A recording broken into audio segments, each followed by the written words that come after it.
Bienvenue, on est là pour parler de l'épisode 1115 de One Piece. Un superbe épisode qui m'a paru long, je pense qu'il vous a paru long également, parce que tout simplement il adapte un chapitre entier, le chapitre 1081. C'est pour ça qu'on a eu l'impression d'avoir un épisode complet de nombreuses informations. Tout d'abord, on va parler du combat entre Garp et Aokiji.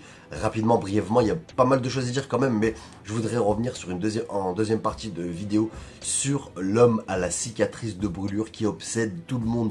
Tout le monde veut savoir qui est l'homme à la cicatrice de brûlure qui détiendrait le dernier Road Poneglyph. Donc il est ultra important. Sachez qu'en manga, tout le monde veut savoir qui c'est. On commence à se diriger, pourquoi pas, vers la vérité. Il pourrait peut-être savoir qui c'est, donc on en parlera en deuxième partie de vidéo. Je vous dirai quand est-ce qu'il y aura du spoil pour les Anime Only. Mais c'est dommage, il faut rester parce que c'est plus qu'intéressant, on va théoriser un petit peu là-dessus. Donc tout d'abord le combat entre Garp et Kuzan, un combat superbement chorégraphié, mais l'animation encore une fois est aux fraises. Je sais que je me répète, j'ai déjà dit pour d'autres combats, d'autres vidéos, mais ce combat il est quand même important et il y a des moments où les dessins sont complètement sommaires, avec juste un petit coup de crayon on a l'impression. Donc comme d'habitude les animateurs ils sont débordés, mais je trouve déjà le style il est décevant.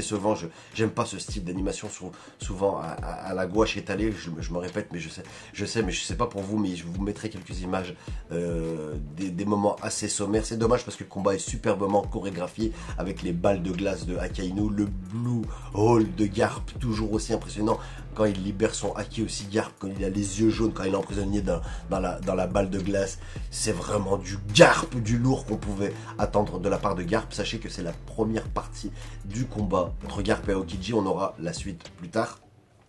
Donc je croyais que le passage, on va en parler de la fin de l'épisode, le passage avec Beppo qui sauve l'eau, qui allait se faire capturer par Teach pour récupérer son OP no Mi. Il ne savait pas s'il voulait le vendre ou l'utiliser sur lui pour avoir l'immortalité. Donc je pense qu'il allait l'utiliser pour l'immortalité. Donc Beppo qui prend une Rumble Ball que l'eau a donné Chopper et se transforme en monstre. Même eux ils croient que c'est un Sulong. Donc la puissance de cette Rumble Ball, hein, Beppo, mais elle dure vraiment que quelques secondes. Mais cette puissance qu'il dégage, il se débarrasse facilement de Vanogur, Burgess. Moi qui pensais que l'équipage de Teach c'était des monstres, Beppo avec une simple Rumble Ball, il se débarrasse d'eux assez facilement, mais ça dure très peu de temps. Il arrive à sauver Trafalgar Law. Donc Law n'a plus d'équipage et il se retrouve seul avec Beppo.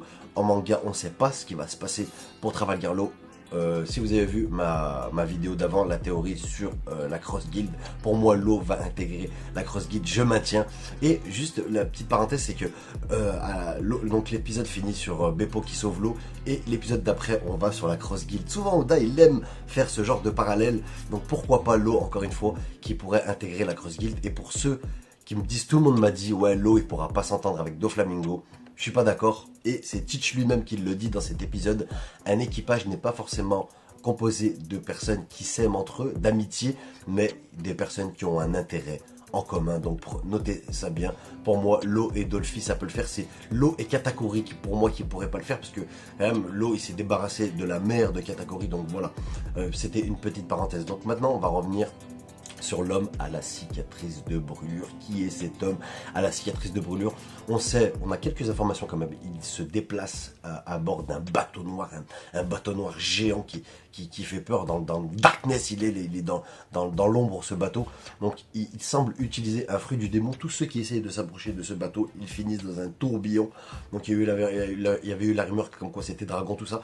On sait que ça pourrait être... C'est ça la clé pour moi, ça c'est Shiryu qui le dit, Shiryu de la pluie, ça pourrait être un membre du gouvernement mondial qui posséderait ce dernier Road Poneglyph, parce que comme ça, si un membre du gouvernement possède un Road Poneglyph, on ne pourra jamais trouver le One Piece. C'est aussi simple que ça. En tout cas, celui qui le garde, il doit avoir une puissance démentielle pour pouvoir le protéger.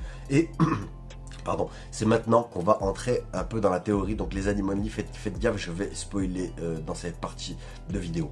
Donc on va découvrir plus tard les chevaliers divins. Donc les chevaliers divins qu'on voit dans l'ombre, il semble y avoir, on dirait qu'il y a Shanks tout simplement. On dirait qu'il y a l'ombre de Shanks. C'est quelqu'un qui ressemble à Shanks, qui semble avoir la même épée que lui. Donc maintenant, la théorie a pu se développer, puisqu'on l'a revu dans l'ombre. Ce personnage, on sait qu'il va jouer un rôle important. Et il y a la rumeur, la théorie que c'est le jumeau de Shanks. Cette personne-là, que ça serait pas Shanks. Moi, je pensais que c'était Shanks qui faisait les deux, qui faisait Chevalier Divin et qui naviguait avec son crew aussi. Donc, qui jouait un double jeu, parce que pour moi, Shanks, il est méchant. Mais la théorie du jumeau de Shanks, elle semble se concrétiser. Pourquoi? Parce que quand on revient au moment où, je sais pas si vous vous souvenez, au moment où Shanks débarque pour parler au Gorosei, donc ce moment est très important parce que c'est vrai, tout le monde est revenu dessus et ils ont souligné, les théoriciens et moi-même aussi, on a souligné que à aucun moment on voit la cicatrice, les 3 traits de la cicatrice de ce Shanks là, au moment où il parle au Gorosei, et on voit pas aussi son bras manquant.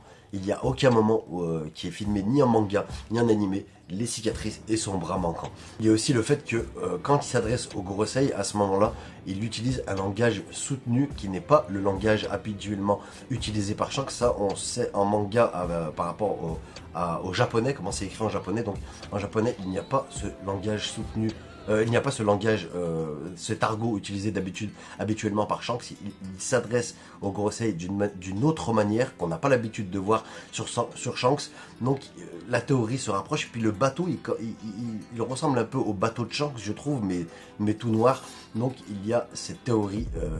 Il y a d'autres arguments que j'ai oubliés, mais la théorie commence à se resserrer et se dirigerait vers le soi-disant jumeau de Shanks. Donc je commence à y croire, ça serait quand même assez incroyable que Shanks est un jumeau qui ferait partie du gouvernement mondial des Chevaliers Divins. L'homme à la cicatrice de brûlure, voilà, ça serait le jumeau de Shanks. Je sais pas ce que vous en pensez.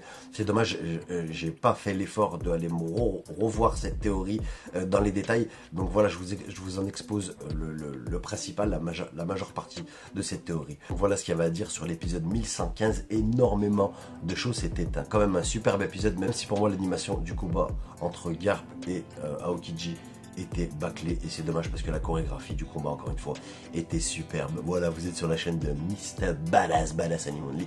J'espère que cette vidéo vous a plu. Si c'est le cas, vous savez ce que vous avez à faire. On se retrouve très vite. A plus, salut et ciao. Badass Anime Only.